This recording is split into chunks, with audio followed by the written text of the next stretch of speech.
Brother Hassan from New York, and also Sister, I think Mehnaz from California. I got actually 4 emails in the last weeks about the same issue. I'm going to summarize it, and it's a very sensitive topic.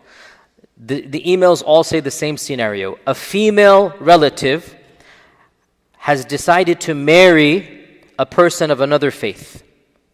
And now the question arises, what is to be done? She's adult, she's free to do whatever she wants, politically and technically. And in one case, the uncle, in the other case, a cousin, in the other case, a family friend is asking, should we attend the ceremony? And what do we do afterwards? And what is the verdict on a Muslimah having a nikah with a kitabi, or even a non-kitabi, even somebody who's agnostic or atheist? So this is the question. Is the wedding permissible? Should we attend the wedding? What is to be done afterwards? وَمَا أَرْسَلْنَا مِن قَبْلِكَ إِلَّا رِجَالًا نُوحِي إِلَيْهِمْ فَاسْأَلُوا أَهْلَ الذِّكْرِ إِن كُنتُمْ لَا تَعْلَمُونَ. Before I jump into the answer to this question, I do need to take a bit of a step back and address a segment of people who find the entire question problematic. And they say, why does it bother you if somebody has chosen their life partner, they're in love with them, they want to be happy together, why do you have to interfere? And in particular, many people that are living in a liberal paradigm, they find it problematic that we problematize somebody else's marriage. You understand the point here, right? If they're getting married, that's their happiness, let them do it. And we need to be very frank here. Fact of the matter is, somebody who finds our problematizing problematic, right? They're coming from a very different paradigm. And I, inshallah, plan to give lectures about this as well. But their paradigm is essentially a modern version of liberalism, which is extremely dismissive of religious values, of religious conservatism. And in our times, the way that modern values have progressed, it is self-evident. Once upon a time, 100 years ago, even 50 years ago, a person always thought of himself or herself in relationship to one's family, in relationship to one's community, in relationship to one's society. Nowadays, the concern completely is on myself, me, myself, and I. What do I want? Once upon a time, people valued community. These days, it is the individual. Once upon a time, people looked at the spiritual and physical well-being. These days, it's just, what do I desire? What is my shahwa? And essentially, what we see, modern liberalism, is, as Allah says in the Quran, أَفَرَأَيْتَ مَنِ اتَّخَذَ إِلَهَهُ هَوَاهُ. Have you not seen the one who has taken his passions as his God? I have said many times, modern, postmodern liberalism is essentially this, where my desires become my religion, my deen. Their tawheed, worship, is to worship their desires. So then what will shirk be? Anyone who comes between them and their desires. And that's why they cannot stand anyone who says, don't act upon your impulses. Just because you feel a shahwa, just because you feel a temptation, why do you have to act upon it? For their paradigm, this is shirk. Literally, no exaggeration. Because their tawheed is the worship of their desires. Right? And that's what we see in our modern culture, is that what is your identity? How do you feel? Okay? What are you exploring your own inner, whatever they want to do? Essentially, it boils down to, what do I want to do? Nobody has the right to tell me other than that. And it is difficult for somebody in that paradigm to even begin to understand our paradigm. Because our paradigm is that the individual is never an individual. The individual is also a mother or father, is also a brother or sister, is also a member in a society. The individual, most importantly, is a worshipper of Allah subhanahu wa ta'ala. So you can't just put aside this individual and ignore community, society, dunya, akhirah. You can't do that. And sometimes this works for open-minded liberals, because liberals sometimes are the most bigoted people, even though they claim to be the most open-minded. And this is the irony, by the way, of liberal values. Technically, liberalism says tolerate all opinions, okay? But the fact of the matter is that as long as nobody is forced or physically harmed. Yet this modern version of liberalism is militantly fundamentalist. It doesn't even allow you in your personal life to hold an opinion that goes against their values. Even if you don't, like, you're not forcing anybody. I have an opinion about marriage, about sexuality. It's my opinion. Why can't I have it? But for me to merely have it, it is as if I have committed shirk in their eyes, because it is their shirk, right? Because my values, right, impede with their values. And so the irony is that the system that claims to respect all views ends up being extremely disrespectful to any view that is not within its spectrum. So we have to begin by pointing that out. The bottom line, as I said, us religious folks, we have many factors that we look at, and not just the person's desires. It's not just about what do I want. It's about what, and if you want to explain to somebody from a liberal paradigm, you can say, what would you do if your best friend, if your cousin, if your sister or brother became a drug addict? What would you do? I'm not comparing a person's love with addiction. I'm comparing the concept. Why would you intervene and say, oh, I do mind that he wants to have cocaine. His desires are harmful to him, the liberal would say. We say, and we believe, certain desires are also harmful. You might not believe them, but understand where we're coming from. Not every desire is useful. Not every desire is healthy. Not every love is necessarily good for you. That's what we believe. Who tells us what is right and wrong? Allah subhanahu wa ta'ala. Who tells you what is right and wrong? Majority opinion changes. Every few years there's something new.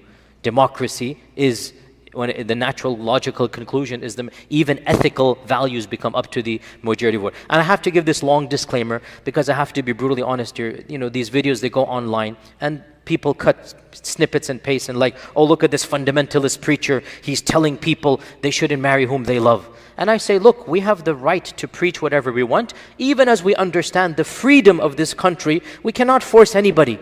And that's why it's problematic. We are finding many women of our faith decide to marry people outside the faith. We have to be very frank here. We cannot force. What can we do? We can speak. We can have feelings, just like she has feelings. Why can we also not?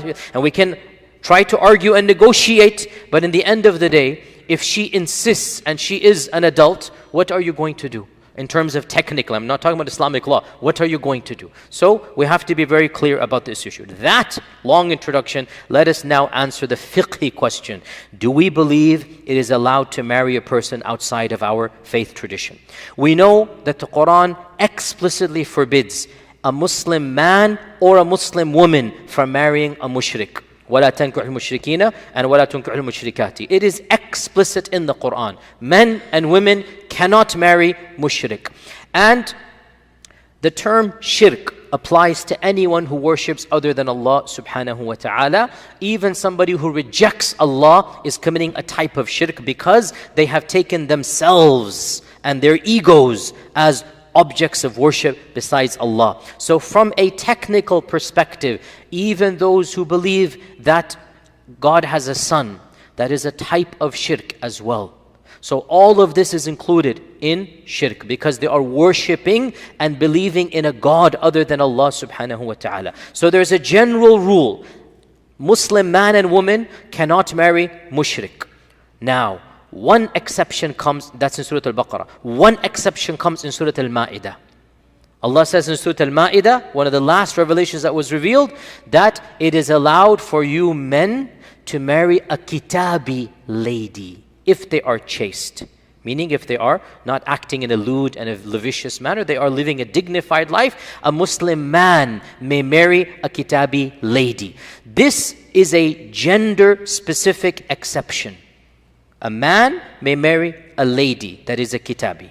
Because it is so explicitly gendered in the Quran, the opposite, a Muslim lady marrying a kitabi man, is forbidden from the generalities of the previous verse. And it is because of this that there is unanimous consensus that a lady of a Muslim background is not allowed to marry anybody outside of Islam, whether that person is kitabi or whether that person is other than a kitabi. And I say ijma' here, and I kind of go over the Quran in this regard, because in Islamic law, believe it or not, I know it sounds strange for the person who hasn't studied usul al-fiqh, but the number one source that is the strongest source of Islamic law is actually ijma'. In terms of the strongest, it is ijma'. Why? Because a verse of the Quran is open to interpretation. The Hanafis might say this, the Shafi'is might say that. When you have ijma', what you are saying is that there has never been any controversy in this regard. And this is one of those few issues in our religion where there is unanimous consensus of all the scholars of Islam that a Muslim lady cannot marry outside of the faith. Imam Malik mentions in his Mudawwana, his student wrote this, that don't you see that it is not allowed for a Muslimah to marry a Nasrani or a Yahudi in any circumstance? Imam al-Shafi'i mentions in his Ahkam al-Quran that it is haram for a Muslim to marry a mushrik, whether they are from idolaters or whether they are from the Ahl Kitab. Imam al-Qurtubi mentions in his Al-Jami' that it is never allowed for a Muslimah to marry a non-Muslim, and there is ijma' of the Ummah on this point. Imam al-Razi says the same thing. Ibn Qudam in his Mughni says, it is never in any circumstance allowed for a kafir to marry a Muslimah. There is never allowed, and in fact there is ijma' on this point. Ibn Qudama says this. Ibn al-Munzir, who wrote one of the earliest books of ijma'. Ibn al-Munzir is a scholar of the 4th century or 5th century, early 5th century, who wrote one of the first books on ijma'. And he lists in that little treatise, what has the ummah agreed upon? One of the points, أجمع على كل من نحفظ عنه من أهل العلم. All of the people I have ever met, and he was one of the scholars who traveled far and wide, they have ijma' that it is not allowed for a Muslimah to marry a kitabi or a mushrik. So it is something that is explicitly clear, even in the time of the Prophet ﷺ, after the Treaty of Hudaybiyah, when Muslims, ladies converted and they came to Medina, the Sahaba were wondering, should we return them back to Mecca? And the Prophet ﷺ asked Allah, Allah Azza wa Jalla revealed in the Quran, do not return Muslimah ladies to their husbands. لَهُنَّ حِلُّ لَهُمْ وَلَهُمْ حِلُّ لَهُمْ. Neither are they allowed for them, nor are they allowed for them. Meaning neither are their ex-wives allowed for the ex-husbands, nor are the ex-husbands allowed for their ex-wives. This is a well-known incident the Quran was revealed because of. Now, before I move on, 2 quick points. This might shock some of you, but it is my humble opinion, based on the fatwa of Ibn Abbas and many scholars, that the opposite is also not allowed in cases of living in non-Muslim lands. Meaning, in my humble opinion, I do not consider it permissible for a Muslim man to marry a kitabi lady except in the lands of Islam. This is my opinion. It is the opinion of many people before me and many people in our times. When Allah allowed a Muslim man to marry a kitabi lady, Ibn Abbas said, this is for the lands of Islam. Not allowed when the court systems are not following the laws of Islam. Because when a Muslim man marries a kitabi lady in the lands of Islam and a divorce happens, the Sharia will judge that the children be raised as Muslims. That is not the case in lands outside of Islam. Also, I bring the quote of Umar ibn al-Khattab when he forbade the Muslims who settled in Iraq to marry the kitabi ladies. They wrote back and they said, Ya Amir al-Mu'mineen, it's allowed. And in his case, he said, I'm not saying it's haram. He said that. But if every man amongst you married a kitabi lady, who would marry our women? So he forbade it as a matter of siyasa, of political jurisdiction, not as a matter of fiqh. Ibn Abbas said, from a technical perspective, even from a fiqhi perspective, a Muslim man cannot marry a kitabi lady when the laws of the land are not going to be supporting the children's Islam. And this is something that I personally follow, but I know there's ikhtilaf, so if somebody has another position, that is fine. So, in my humble opinion, neither a man nor a woman can marry outside the faith in the country we reside in. It is only allowed to marry within the faith. This is my opinion. That's why I have never in my life performed a nikah between a Muslim man and a kitabi lady. This is my opinion. As I said, I'm not putting it binding on anybody else. I'm just giving you my position. Another exception that the European Fiqh Council has given a fatwa on, and I agree with this as well, is that this verdict of a kitabi applies only when the marriage is beginning. A Muslimah wants to marry a kitabi, we say not allowed. However, if a couple is Christian or Jewish and the lady converts to Islam, so the marriage took place and they're both kitabis, then the one partner converts. If the husband converts, no problem, because the majority say that the Muslim man is allowed to marry a kitabi lady, correct? And even in this case, I say no problem. I mean, this is a different thing. You understand? But what if it's the opposite? What if the lady converts and the husband does not convert? The European Fiqh Council has released a fatwa, and one of my mentors and somebody I consider a teacher, Sheikh Abdullah Al-Judi', has written a book on this, Islam wa Ahad al-Zawjain. It's a very good book. And this was the fatwa of Umar ibn Khattab and Ali ibn Abi Talib in their khilafah. In their khilafah, it happened, both of their khilafahs, that a lady converted and her husband did not. They had a family and she said, I don't want to leave. I'm happy here. He's allowed me to be Muslim. So they wrote to Medina. These incidents took place far away. They wrote to Medina, and in both cases, in Umar radiallahu anhu's fatwa and in Ali radiallahu anhu's fatwa, he said, okay, in that case, let them remain. So an exception was made for somebody who converts as long as she can practice her faith. Is it healthy? No. But is the marriage batil? As long as she can practice Islam? My position, the Fiqh Council also said this, European Fiqh Council. The American Fiqh Council hasn't said anything, but I know internally we follow this position as well. It is permissible for the marriage to be maintained.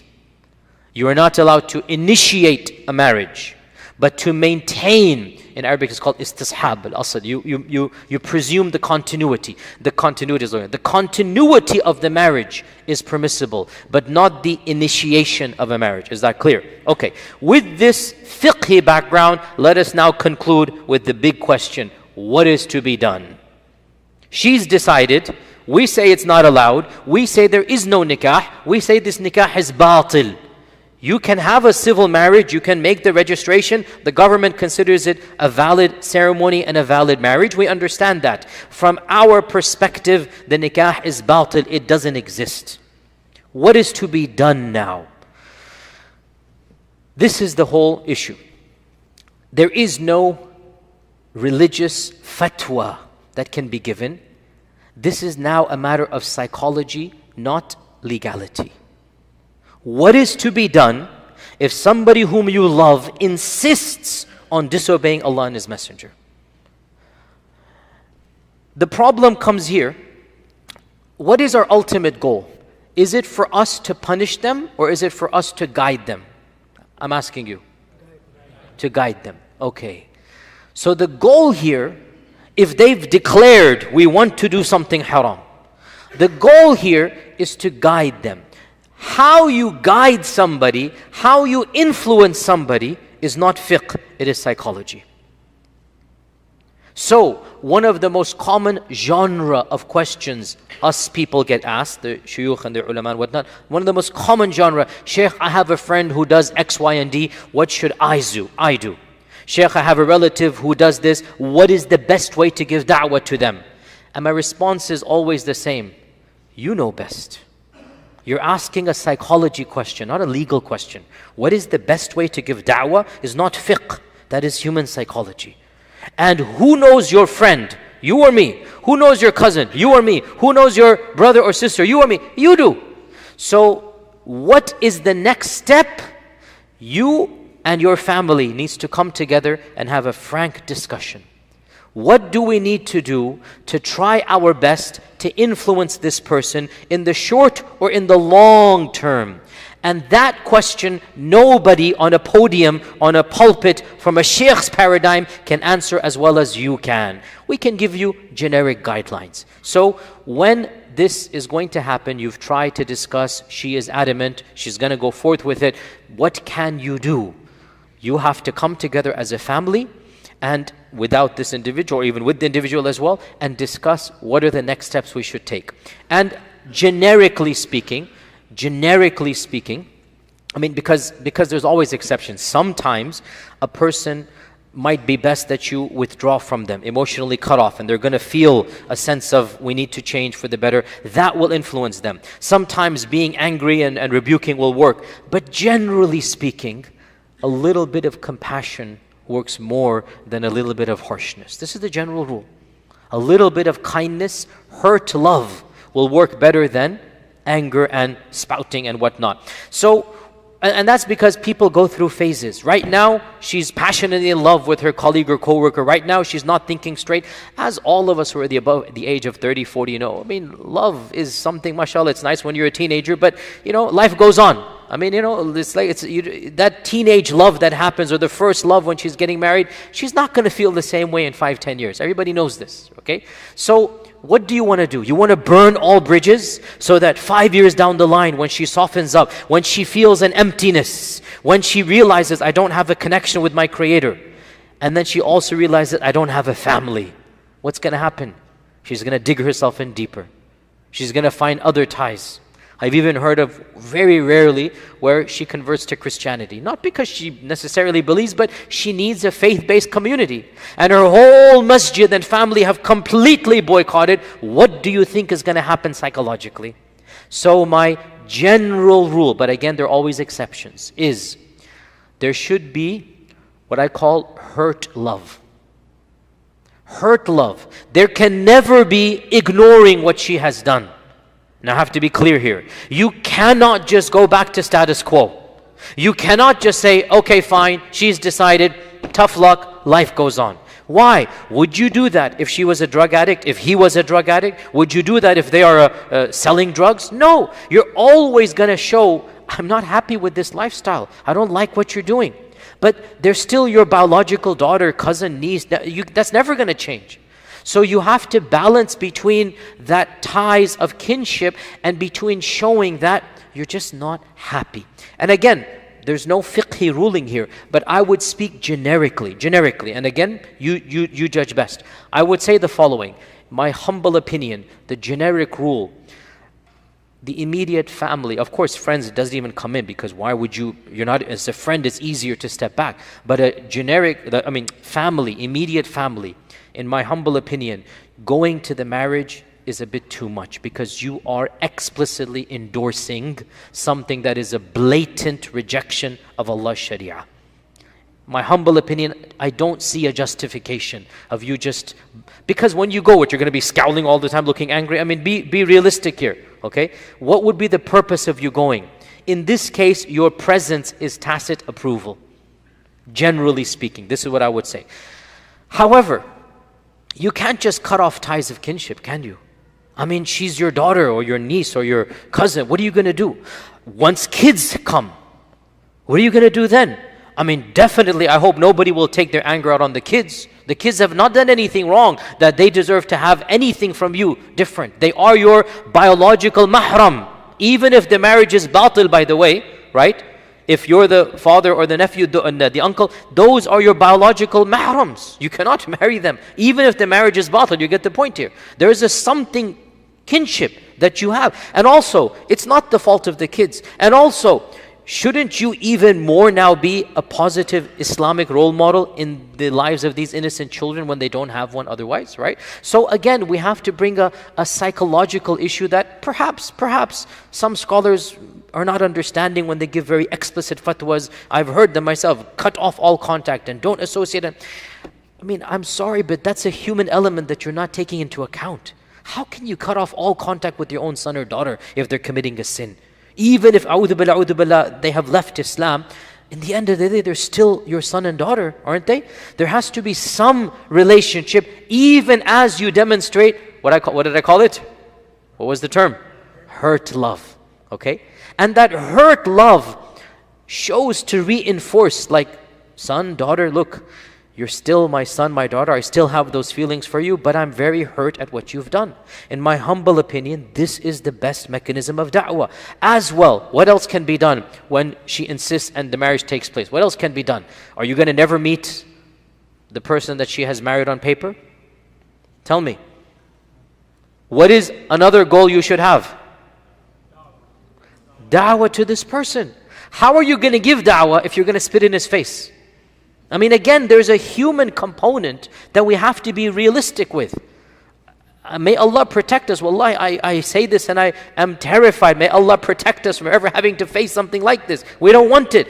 But what are you going to do if it does happen? There's a human element that I have to be honest about.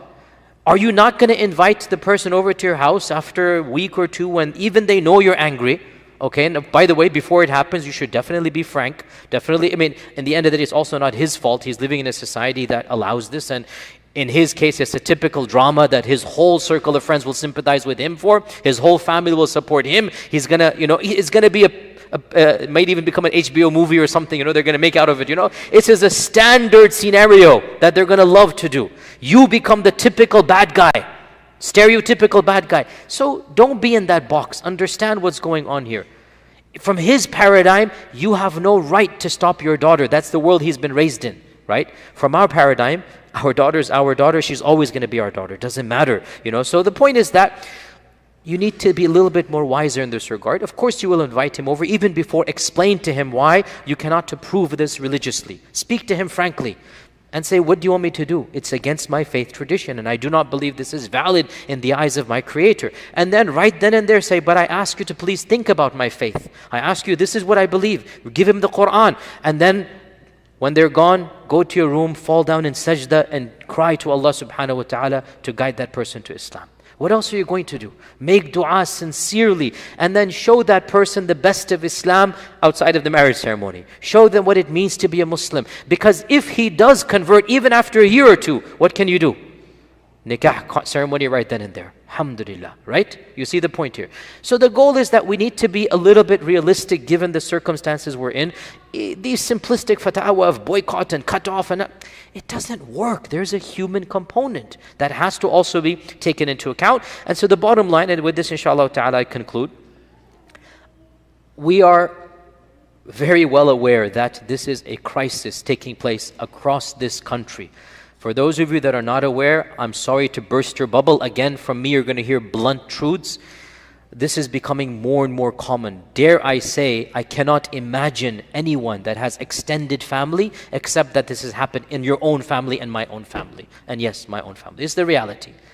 Every single one of us. It is the reality of the world that we live in, marrying outside the faith. What is going to happen when this land is less than 1% Muslim? And, this is one of the risks that come with living in this land. Whether it's a Muslim man marrying outside, which I don't believe is allowed as well, or a Muslim lady marrying outside, which is becoming more and more common. And by the way, when it comes to a Muslim man, honestly, we can be more stricter in some ways because there's so many of our sisters unmarried. When it comes to a Muslim lady, even though it is haram, frankly, my heart emotionally kind of understands because I know of cases in my extended acquaintances where the lady was trying, and nobody within the community proposed, and she kept on saying, that man married a cousin overseas, that man married a kitabi, that man married a Hispanic convert, that married this and that, who's going to marry me? We literally have had sisters come to our lectures and crying and saying, what can I do? I tried. Should I remain my whole life without having a child? May Allah forgive me, I'm going to do it. Somebody told me this. May Allah forgive me, what else do you want me to do? And I say you shouldn't do it, but again, it's her choice, right? And I'm not, by the way, please don't read in and take this, ya Anzir, don't take this 5-second clip and then go online because I have to always deal with this issue. But my point is that I'm not justifying, I'm contextualizing. This is a problem. And dear brothers that are unmarried, please fear Allah subhanahu wa ta'ala and marry from our own communities and sisters. Don't leave and abandon them, even if a position allows you to marry a kitabiyya. As Umar ibn Khattab said, if all of our men marry the kitabi ladies, who will marry our women? And also, by the way, as well, the issue of, nothing wrong with this, but going overseas and coming back. Again, I understand this is happening, but at the same time, we are having a crisis of spinsterhood across North America. This is a major problem. And it's not as if our ratios are different. No, 50-50. But two things. Number one, marrying outside the faith. And number two, which is halal, and I understand, going back and then coming in, which is understandable. I'm not saying that's wrong. But again, think about marrying from within. and within the communities. The bottom line, I don't recommend, and I can't generally see a justification for attending the ceremony, because the ceremony is the pinnacle of the whole contract, and you being there is a clear endorsement of batil. And that is where the tough love comes in. You actually tell them, I really love you, I wish the best for you, and because I wish the best for you, I can't just sit there and watch and smile as you undertake this life journey, as much as I would like to, unless you convert to Islam. Put some soft pressure on him. Some soft pressure is halal, okay? Think about of course we want him to convert from the heart, obviously, but some soft pressure is good here. But then afterwards, if the marriage persists, in my humble opinion, there has to be an emotional compromise where it's never status quo. You can never just go back to normal. Every once in a while, no matter how awkward it is, no matter how irritated she gets, every once in a while, the discussion has to come up. Because otherwise, you are just silent in the face of munkar. How often? The language, leave it to you and your psychology and your conscience in front of Allah subhanahu wa ta'ala. But you cannot remain neutral. And then for the person involved, the other, the technical husband or whatnot, da'wah, soft da'wah, whatnot, dua to Allah subhanahu wa ta'ala. Then once kids come, even more so that in the life of the kids, you show what is Islam, you help them pray with you, make them understand Islam, and then lots of dua. What else can we do?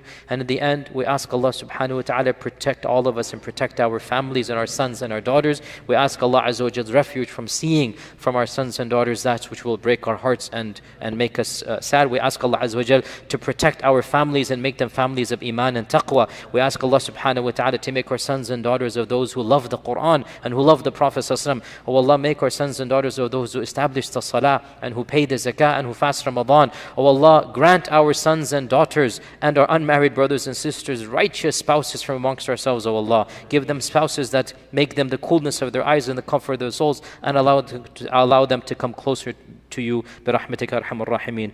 وصلى الله وسلم وبارك على محمد.